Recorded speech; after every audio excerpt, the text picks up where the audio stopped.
शेतकरी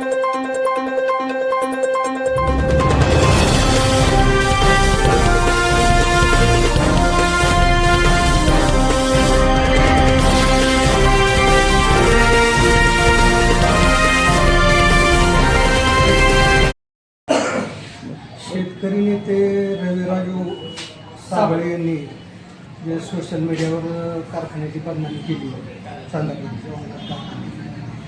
एक सभासद शेतकरी म्हणून तुमचं काय मत आहे? तुम्हाला बिनवेळेत मिळालं का किंवा पहिल्यापासूनच या कारखान्याची नेहमी बिलाची बोंब होती?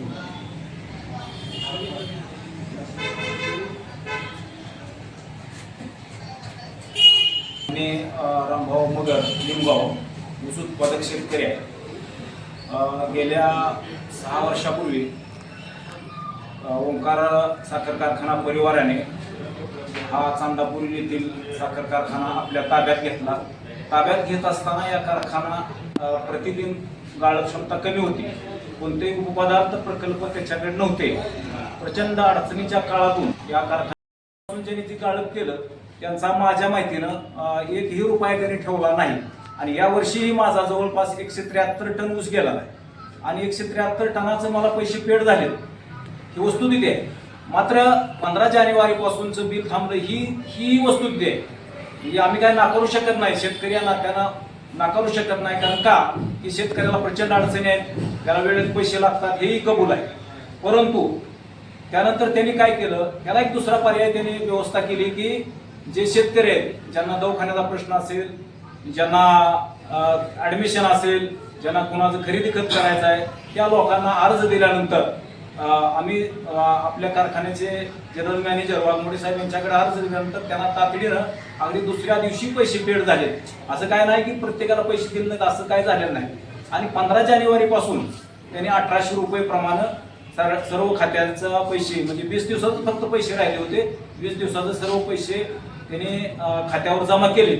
आणि हे करत असताना काही तांत्रिक त्यांच्या वतीनं सांगण्यात आलं, या कारखान्याचे डायरेक्टर संचालक ओमराजे बोत्रे पाटील यांनी एक परिपत्रक जाहीर केलं की मी शेतकऱ्याच्या पाठीशी आहे. काय तांत्रिकांचा युद्धाचा परिणाम असेल, साखर निर्यात धोरण असेल, अजून काय बँकाचा प्रॉब्लेम आहे आणि हा बँकाचा प्रॉब्लेम सुटल्यानंतर येत्या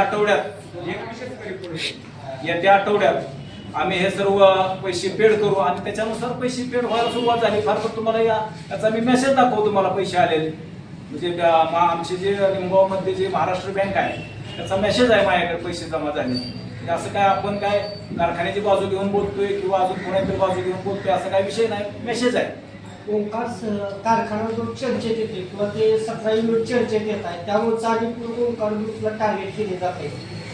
आमचा जो मुद्दा आहे, आम्हा शेतकऱ्यांना जो मुद्दा आहे ते टार्गेट केलं जातं का नाही हे आम्ही शेतकऱ्यांना सांगू शकत नाही. परंतु या भागाचा कायापालट झाला, आमचा ऊस वेळेत गेला आणि आम्हाला पैसे वेळेत मिळाले हे मात्र पक्का आहे. याच्यात काय बदल नाही. आता त्यांचं राजकीय काय आहे, कशामुळे अडचण आहे ही काय आम्हाला शेतकऱ्या नात्यानं आम्हाला काय सांगता येणार नाही. म्हणजे त्याच्याशी आम्हाला बी काय घेणं देणं नाही. फक्त आम्हाला पैसे आमचा ऊस वेळेत न्यावं आणि आमचं वेळेत पैसे द्यावे एवढाच आमचा मुद्दा आहे. माझ्या सोशल मीडिया किंवा मी व्हिडिओ केल्यानंतर शेतकऱ्याचे पैसे आले नाही, असं काय नाही. व्हिडिओ केल्यानंतर मग आज बी आपण कुठला तरी व्हिडिओ करून लगे उद्या पैसे आपल्या खात्यात जमा झाले आनंद होईल की काय? तीच सगळी लोक करत बसतात. सर्व शेतकरी कशाला ऊस पिकवायचा आणि कांदा पिकवायचा आहे, व्हिडिओ तयार करायचा आणि उद्या सकाळ पैसे जमा करायचे.